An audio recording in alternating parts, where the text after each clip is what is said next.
Well, good morning, everybody. How y'all doing? Well, that's a little bit better than 9:30. My goodness, I think they were still asleep. I don't know what they're serving in those vibe drinks over there. I think there might have been melatonin or something in it because they're just like...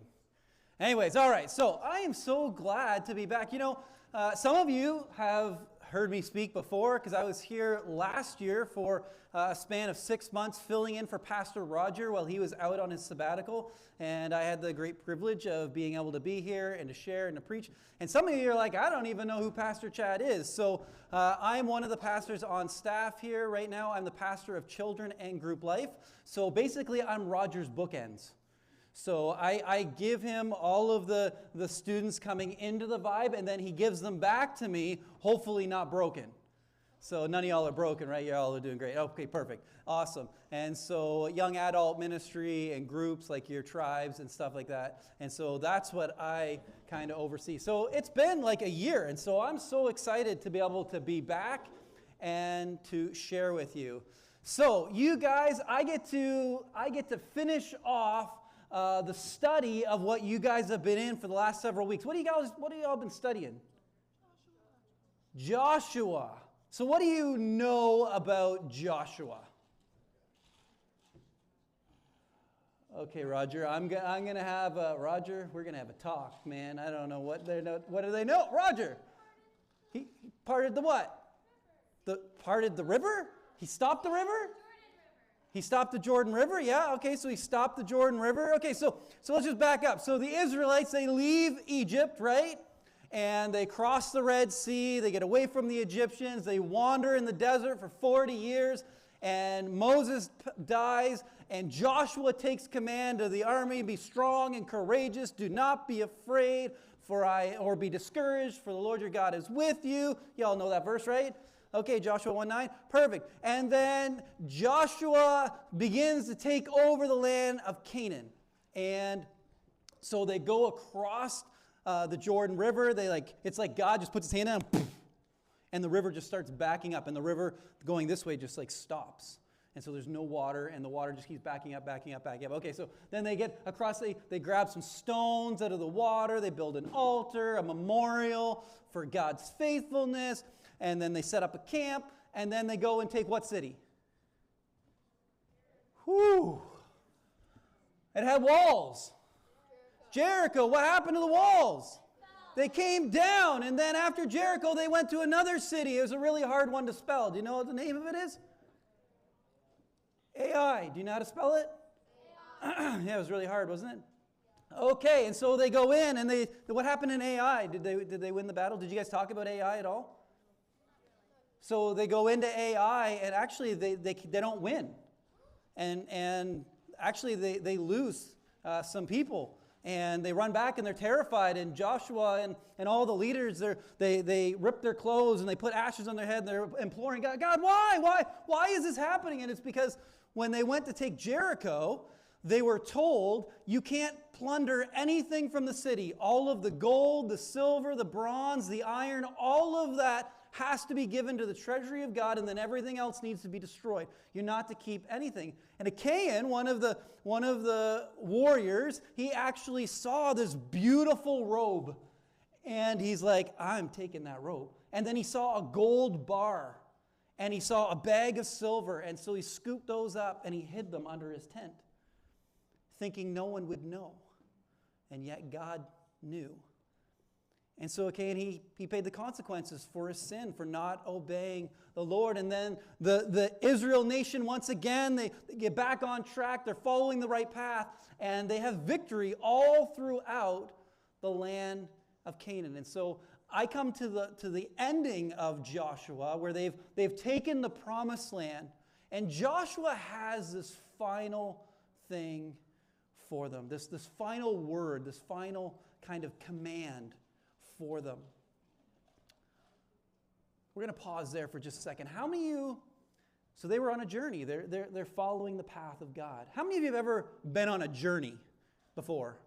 But how many of you have ever maybe gone hiking and you're on a walking trail and you're walking on that trail, and just like the screen behind me, you kind of get to this fork in the road. and you're not really sure which path to take. Have you ever been there? You get there, you're at the fork in the road, you're like, I'm not really sure which path to take. And so I like hiking. I haven't done a whole lot in recent years, but a few years back, me and some friends, we went to this place in Nova Scotia called Economy, and there's this really nice little provincial park that has about a 35-kilometer walking trail, and so you start it on one day, you usually bring all your stuff with you, camp out overnight, and then finish the trail the next day. And so me and my buddy, we did the whole trail. We thought it was really great, so we wanted to do it again, and we invited a couple of friends this time. And so right at the head of the trail, there's kind of this bridge. It's like a suspension bridge that goes over a river, and I kind of geeked out a little bit. I don't know if any of you have ever seen the movie Lord of the Rings before. Yeah, any of y'all seen Lord of the Rings? Okay, and so I got on the bridge, and I when I go hiking, I usually have like a walking staff, and I got out on the bridge, and I kind of I had to do it. I was like, you know, when Gandalf is on the, and the Balrog comes on, and he's like, you shall not pass, and he does. I had to do it. I couldn't help myself. And anyways, they had pictures. I don't have the picture, but it happened. And anyway, so we went on this hike, and we had a great time, and there's waterfalls. Any of y'all like waterfalls? And so beautiful waterfalls. We get to our campsite. We camp out for the night. Everything's going great. We're enjoying ourselves. Next day, we pack up, and we keep going on the trail. It's kind of like a big circuit. And yet, at this one part, there's kind of this brook or this river that kind of goes through the trail, and you have to walk over the river. And so me and my buddy Nick, we didn't have any problem with it. We just got over the river. And there's no bridge or anything. You have to kind of walk on slippery rocks. And y'all walked on slippery rocks and fallen in the water before? Yeah, so that was my buddy Ryan. He accidentally got on it and got a soaking wet foot, and that kind of didn't make him overly happy. And you know, he's kind of like, okay, the pack's heavy, and he's just kind of like, he wants the trip done. And so as we keep going, we kind of got to this fork in the road, and of course, me and my buddy Nick, we're like, oh yeah, we did it, so we're confident. Of course, I'm the guy that's like, oh yeah, this is the way. And so I start leading us up the brook a little ways, and we went for probably about 30 minutes, 45 minutes, and we started getting into this like overgrown, I don't know if you've ever seen like in the woods before, like the roots are like overgrown, they're like up off of the ground, and there's like moss growing over top of it and everything. And so this is how my buddy Ryan recounts it. So me and my friend Nick, I was a little bit lighter at that point, about 150 pounds, and with our backpacks on and everything. And so we were walking on top of the roots, and we were just kind of like walking. The way my buddy recounts it, he's like, you guys were like elves frolicking on top of the roots. Like, I don't even understand. And we were like dwarves. We like stepped on the roots, and our feet would break right through. And so we're like up to almost our knees and roots, and we're trying to get through. And so we're just trying to trodden through this really dense canopy and roots and everything else. And then I kind of looked over at my buddy Nick, and he looked at me, and I'm like, I don't remember this being on the trail last time we did this. He's like, yeah, I don't think it was. I was like, I think we went the wrong way. You ever get on the path and go the wrong way? You ever been there? So, of course, my buddy Ryan, who wasn't terribly happy about the whole route situation and the wet foot and the heavy bag and everything, now we have to walk 45 minutes back the direction that we came because we'd gone the wrong way, and then keep on going to the end of our destination. You see, the reality is that sometimes we got to choose what path we're on. You got to look at the path that's in front of you and choose the path before you. You see, that's the reality of what the Israelites found themselves in at this particular moment with Joshua there with them. And so the text tells us that he has them there, and it says, now, we're in Joshua 24:14. If you got Bibles with you, you can see it right here too. But it begins by Joshua says, okay, so Joshua has just finished telling them all of the commands that Moses had given to him, the ones that were given on Sinai, and he reiterated them to them, and he kind of gives this kind of concluding statement. And he says these words, now Therefore, we're just going to pause there. It's really important stuff. Anytime you're reading the Bible and it says, therefore, what should you do? Ask yourself, what's it there for? Oh, come on, that was a good groaner. Like, no? All right. It's there for a reason. You know, Joshua has just finished his whole statement of giving them command. Okay, this is what you got to do. Now, I'm going to give you an ultimatum. He's basically saying, therefore, what I want you to do is this: fear the Lord. What does fear the Lord mean? When you hear the word fear, what comes to mind? This isn't a rhetorical question. This is an actual question you can answer. Fear. Afraid, right? When you hear the word fear, does that normally, in your mind, your understanding, your interpretation of the word, it would be, I'm afraid. Yeah? You tracking? That is not what this word means in this instance. I mean, it can be interpreted. You could use it as be afraid of the Lord, because He is the Lord God Almighty. He is the creator of the universe. We ought to have a reverent kind of fear of God because He is Almighty. And if we were to enter into His presence, we'd probably be like, oh my goodness, I can't be here. I'm terrified and I can't be here. Yet, we actually boldly can approach God. And so, it's not just having necessarily a fear that I'm terrified, that I'm afraid, but it should be having an awe. Oh, that's way too big. An awe of God. When you think of God, do you have an awe of Him? You ever use the word, oh, that's awesome? You know what that word means? It's awe. You're giving awe. Wow. It's like, wow, it's amazing. And so it's having awe. It's having reverence for God. It's putting God in His right place. Do you have God in His right place in your life today? Now, therefore, fear the Lord and what? So he's saying, listen, don't just know about God, don't just have an awe of God, but it actually requires a response to that awe and to that fear of serving Him. And we serve Him what? In sincerity and in faithfulness. What's sincerity mean? To love your Lord, your God, with all your and love the Lord your God with all of your heart, mind, soul, and strength. That is the first and greatest commandment. That is given in Deuteronomy, and it is also repeated in the Gospels. Jesus says this is the greatest commandment. All the other commandments are fulfilled, or are this is the summation of those laws that were given. And then Joshua goes on to say, put away the gods that your fathers served beyond the river and in Egypt. What river? Which river? Jordan? Was it the River Jordan?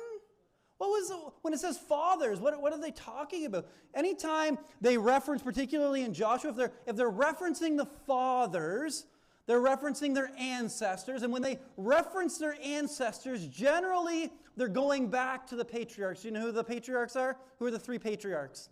Do we know? Starts off with Abraham. And then Abraham had a son. You know what his name was? Isaac. And then Isaac had a son, and his name was Jacob. Okay, and this is actually kind of interesting because these fathers, as Jacob, in fact, actually was at the same location years and years before, centuries before, in fact, at the same location. You see, where they are making this covenant, where Joshua is talking to him, is this place called Shechem. And Shechem was a place where when Abraham came around, and so probably you guys don't really know the area of where they took over the land, right? So here's the Fertile Crescent, right? And so this right here is Israel, okay? It says Palestine and all those things because that's the modern day map of where Israel is. But in this particular point in time, when they came in, they took over the land. They took over this entire region. But Abraham wasn't from Canaan. He actually traveled to that region. Do you know where Abraham was actually from? Do any of you know? Come on, you were here in the first service. Don't let it out. All right, he was from the land of Ur. And so Abraham was a Chaldean of the land of Ur. And is there another city on here or another place? I know it's a little pixelated, but do you see this place? Have you heard of this place before? So Babylon, you probably heard of Nebuchadnezzar and some of the other kings from that area that actually come in and take over Israel at a later point in time. And so this whole region was the region of the Chaldeans. And so Abraham was from these people, and so they would have had all of these gods. They were polytheistic. That just means that they worshipped all kinds of different gods. And so when Abraham was called by God, and he took all of his household with him, they traveled from Ur up the Fertile Crescent, and they would have came around into the land of Canaan. And they would have passed through the rivers. We heard the rivers, right, in our text, the rivers. And those rivers would be right here, which is the Euphrates, and then the Tigris River. And so these were really, really important rivers because the Fertile Crescent, you might notice this area right here looks awful brown. Do you know why it's brown? Because it's a desert. And the only reason why this region, this kind of belt right here is green is because of the rivers. It fed all of that area and gave them very lush land, and it was called the Fertile Crescent. So Abraham, he would have went up and came around, and he came into the land of Canaan, and he was there for a time, went down into Egypt, came back up, and that's kind of where their fathers all came from. And so Joshua is continuing on, the land of your fathers. Don't worship the gods of your fathers or the gods that were in Egypt, because Egypt was also a polytheistic place as well. And then he gives them this ultimatum. So Joshua is like, okay, the gods, it's time to let that all go. We're entering into the promised land. God has given us this beautiful land. We didn't have to work for it. We didn't have to plant anything here. Everything that we are enjoying, God has provided, and someone else has did the work for us. But Joshua says, listen, but I'm not going to make you live for God. I'm not going to make you do it. You have a choice. Do you know what? If you think it is evil in your eyes, if you think, do you know what? It's not really worth it to serve the Lord. If you don't think it's worth it, then this is what I want you to do. I want you to choose this day whom you will serve. As we're talking about journeying along the path, each one of us is journeying along a path. And whether or not we include God in that journey is up to us.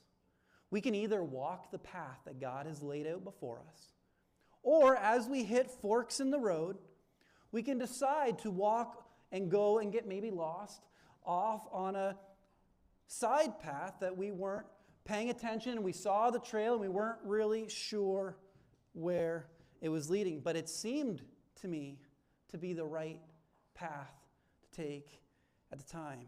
Choose this day whom you will serve, whether it's the gods of your fathers served in the region beyond the rivers, the Euphrates, the Tigris, or the gods of the Amorites whose land you now dwell. You see, some of the peoples, they were still there. They allowed them to remain, and they had all of their gods. They had all of their idols. And so they had all of these opportunities to be swayed in a different direction. Now, you all probably wouldn't know anything about that, would you? I mean, the gods of their fathers, that doesn't really relate much to me, but what they're really saying is the gods of your culture, the gods of your time, the gods of your society. And I suspect if I were to ask you, who are the gods of our culture? Who are the gods of our society and our time? You probably could give me some answers. If we were to talk about gods of our time right now, what would come to mind? Media. Social media. Yeah. Anyone else? Money. Anyone else? Clothes? Yeah. Can I be even more general and say stuff? What else? I heard someone say over here something. What is it? Status? Popularity? Was that right? Status? Popularity? Yeah. Influencer? So power? If you have influence over someone, you have power over someone, don't you? Anyone else? Anything else? Fame? Yeah, that'd go in power. What? Looks? Yeah. Image? Can read that real good, eh? Okay. And anything else? What about sports? Celebrities? Celebrities? Would we ever idolize celebrities? Who? Connor McDavid? Who's that? I don't know, I'm old. Is that somebody? Obviously. Is that what you said? Okay. Are they a celebrity? Oh, he's a hockey player. Okay. All of us we could be pursuing after, and I think social media is probably one of this big thing. Like someone said in the last at the 9:30 service, and I think Josh kind of hits on it, is social media, but our phones. Just in a general sense, how many of you are just like I even got it open, Reels? How many and I'm not even going to ask how many minutes, because I know more realistically how many hours a day. Not minutes, how many hours a day do you spend just scrolling Reels? Right? See, the reality is that whatever takes our time and our energy and our effort, and if it's something other than God, we have the potential of placing that up as God in our lives. Now, I want us to understand something, that there's nothing wrong with having money. There's nothing wrong with being an influencer. There's nothing wrong with being popular. There's nothing wrong with trying to look good. I mean, I work at it how long does it take you guys to be ready in the morning?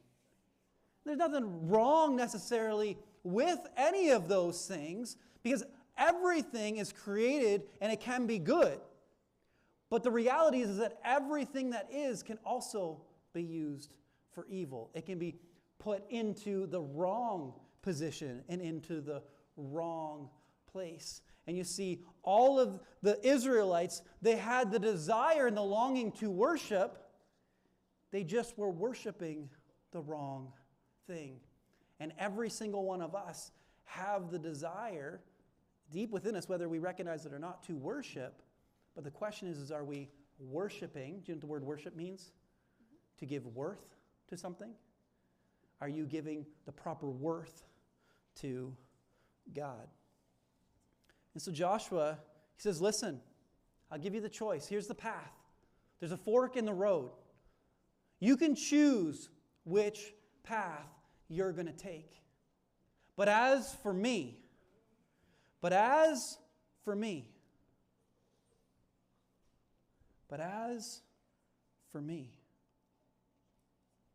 about you? As for me and my house, we're going to do what? We're going to serve the Lord. And so Joshua gives this ultimatum to the Israelites. And I want to ask you this question this morning. Whom will you serve? Choose this day. I want you to stop and just pause for just a second and think about what God has done in your life. How God has shown up time and time and time again. Or maybe you're like, do you know what? I haven't had God show up. Maybe today is the day that you choose the path of God and you begin to see how God wants to show up and will show up in your life. But Joshua gives this ultimatum to the crowd, to the Israelites, whom they will serve. And I want to give each of you an opportunity today too. You saw a little piece of paper that was sitting on your seat when you came in. Some of you took it and you folded it up and you turned it into a paper airplane, and you probably crumpled it up and threw it away because you had no idea what it was for. And I'm sure that some of you did do that. And if you need one, we have extras because you're probably going to need this piece of paper because it's important. You see, we talked about a few moments ago about the false gods, the things of our culture that draw our attention away from God. And there was something that Joshua said. He said, listen, I want you to choose this day. And what I want you to do is I want you to put away the gods of your fathers from over the other side of the river and from Egypt and of the Amorites, and I want you to put them away. And so I expect that there is some kind of something in your life where you're like, you know what, I've kind of let my scrolling of reels become like a god in my life. It kind of controls me a little bit, or I've let a sport begin to control me, or I've my desire to fit in with friends around me, that's begin to control me, and I'm making choices that I know really aren't the best choices, but I really want them to like me, and so we place these things as God over our life. And today I want to give you the opportunity to put aside, to put away the things of this world and get back on the right path, the path that leads to God. You know, the interesting thing about Joshua's name, do you know that Jesus' name is just the Greek form of Joshua? That Jesus' actual Hebrew name is Joshua? And do you know what the name Joshua means? It means to save. And so Joshua helped save his people and lead them into the promised land. And you see, Jesus, he wants to save his people, and he wants to lead you into the promised land. But there can't be other gods competing. Today's the day to put aside those gods that are competing, and we can write it down on this piece of paper. There's a pen in the front of the chair. Just write down one thing. Jesus said to those that were around him, he says, listen, I am the way. As you're going along the path, he says, I am the way. Follow my way. Don't listen to the world around you. They will tell you all kinds of things that they say is good for you. But listen, I am the truth. If you want to know what is right, what is good, what is perfect, Jesus says, I am the truth. And he says, I am the life. No one comes to the Father except through me. You see, Jesus, he came to save. He loved us so much that he died on the cross and he gave himself up for us, and then he rose back to life, defeating death and the grave and giving us the opportunity to be able to enter into a perfect relationship with him that enables us and allows us to enter into that promised land. The same as the Israelites were able to go into a physical promised land, we're going to be able to go into the perfect promised land with God for all of eternity. But is there something in the path? And I want to give you the opportunity to take it, write on it. I want you to fold it up. I don't want anyone else to see it. They don't need to see it. And what we're going to do is we're going to put aside, we're going to put away these things that lead us away from God. And we're going to get back on the path. So I don't know whose jackets these are, but I'm going to ask whoever they belong to if they would mind moving them. And what we're going to do is we're going to take this sign. And you might have noticed that the top part of the sign was empty. It was blank.